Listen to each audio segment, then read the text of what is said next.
Hello, welcome to my allotment update. It's late summer, well early autumn now, and I will be showing you what I've been doing in my garden and how it looks at this time of year. So this is a little pan around to show you that the colours are changing. The colours in the woods are changing. It's a beautiful blue sky. It's been a gorgeous day. We've had our first frost. It was a light frost, and it was only on this side of town. But I've fleeced up my Cape gooseberries, so they're still ripening. I've probably only had about 6 ripe ones, and you can see a bit of frost damage on there. But other than that, they've been fine, and this week should be fine. So fingers crossed, a few more will ripen. And if we do have more frost, I will fleece it up even better than I did before, because I'd really like some more Cape gooseberries. Right, so the pumpkins are finished. They were frosted. The leaves all died back. They were black. And I cut the plants down and harvested the pumpkins. And I've put my ripening tomatoes in here. That soil should all be good for what I want to do with it when I move these to raised beds. That soil should be perfect. I've also had still, even though I haven't been bringing compost down, I have quite a bit of rats around here. So I've just cleared everything away, put all my pots away. I've tidied all my pots. I've been chopping down all things that have died right back, like these mullein here. There's a couple more little mulleins that died back.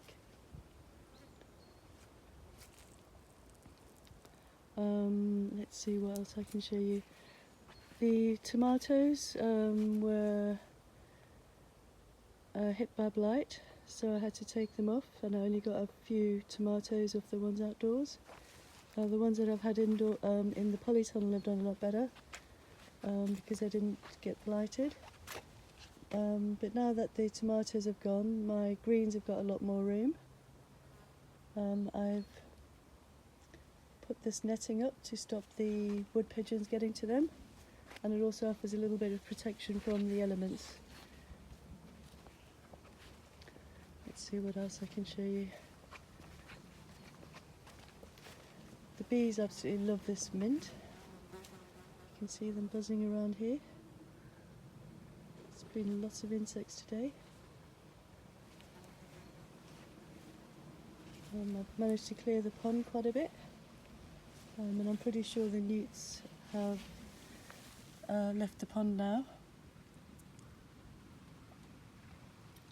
There's still plenty of life in there, but I think the newts have hidden away in these crevices, and apparently they come out at night and eat slugs, which is brilliant.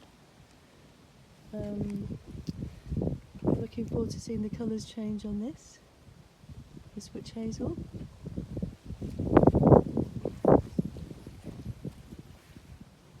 I'm really loving the herb fennel. I think it's very graceful, and I love how it moves.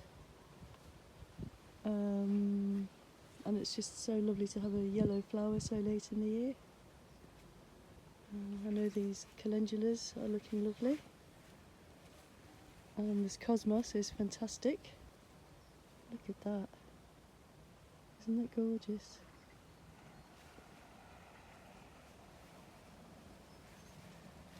What else can I show you? So a cat's taken to staying on my plot because my friend gave me the catnip to help keep the rats away, and they've been sleeping in here, the cat in my blueberry, and I absolutely love this colour. Look at that. It's put on so much growth since my son gave them to me.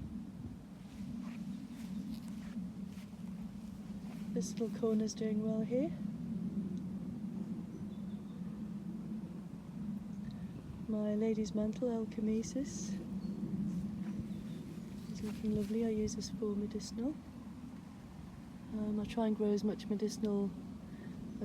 medicinal herbs on here as possible. And I'm also going to see a professional herbalist shortly, and it's not as expensive as you might think.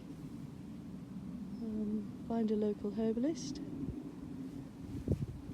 and ask them nicely if they have any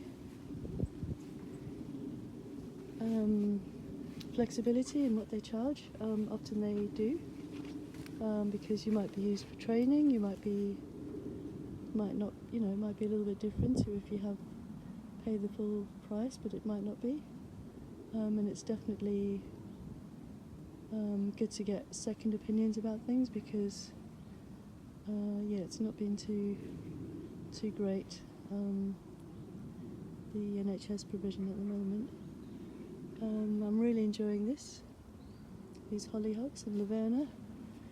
Hopefully next year these patches will be taller and, well, not necessarily taller but stronger, and be able to stand up better, and also I need to learn to stake them a bit more effectively. But I do like this little inadvertent arch. The one on the right fell over quite a bit in the heavy winds, so I'm kind of propping it up as best I can, but I just have to duck. I don't want to cut them down because I want the energy to go back into the roots. We've missed the light for this, but this Gelder is absolutely gorgeous. It's a Gelder sargentii, and the colour of it is just magnificent. I'm very, very, very pleased with this lobelia. It's so cheerful and beautiful, and the hoverflies absolutely love it. Really pleased with that. This fuchsia's coming back to life. The pot got too hot in the sun, so I put a little gold pot on the outside to try and cool it down, and I put it in a different spot, and it seems a lot happier. This ficus is really going for it now. I'm really pleased about that. It's been really struggling, but it's found something happy, and it's going for it. Let's see what else. Oh, I can show you my green peppers in the polytunnel.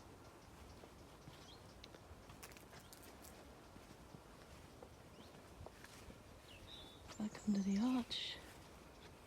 Oh, let me just show you this. This is a little penstemon that I got from my neighbour. This is really pretty. It's obviously not on the right spot, design wise, but I just popped it in, and yeah, it's really lovely. It's a perennial. I'm not sure it'll survive winter over here, but hopefully it will. Down here in my little frost pocket. Right, let me show you what's my little my peppers in here are doing really well. Look at that. I haven't got many, but they are doing really, really well. And I've still got a couple of little aubergines coming along. I have to keep finding the slugs, because somehow the slugs really seem to enjoy them, which is very annoying. I've been harvesting my kale, which is delicious. I really need the vitamin K for my blood.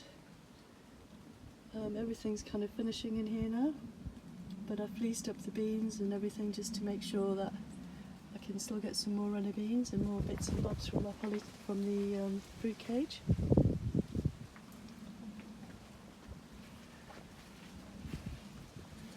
And this is fun down here.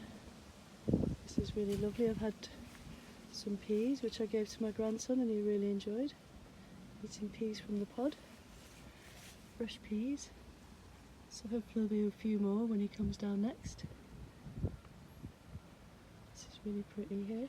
We managed to get some more fence out, so that's going to be my first job when everything dies back. Once we've had a couple of big frosts, I'll be going around digging and cutting this fence out. I have a friend that wants the fence, so I'll try and keep it as intact as possible. But I really want the foxes and things to be able to come onto my allotment to get, so that the rats don't feel so cocky when they're on here. I've kind of put a bit of the pumpkins that I chopped down, I've kind of just plopped them there by the tree just for mulch, and to keep it to keep it away from the top part of the allotment, where the compost bays are, because any kind of coverage like that, the rats love it, so I want to keep it as far away from me as possible. And obviously I don't want to burn them. Let's see, all this mint's coming back, which is really lovely. Still haven't had another cool dip. I've only had two this year. If I get here early tomorrow morning, I might fill it up and try and not be so nash. Try and get in it.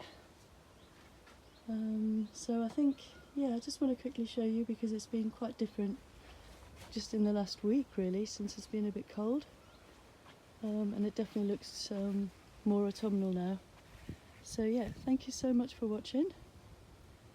Again, apologies for the sound. I haven't figured out, or can't afford to buy a digital mic yet, or rather, not a fingerless, a wireless mic. Anyway, the subtitles are very amusing. So thank you very much for watching, and I hope this inspires you to get out and garden, or at least just enjoy nature, whether it's on YouTube or out in the real world. Thank you.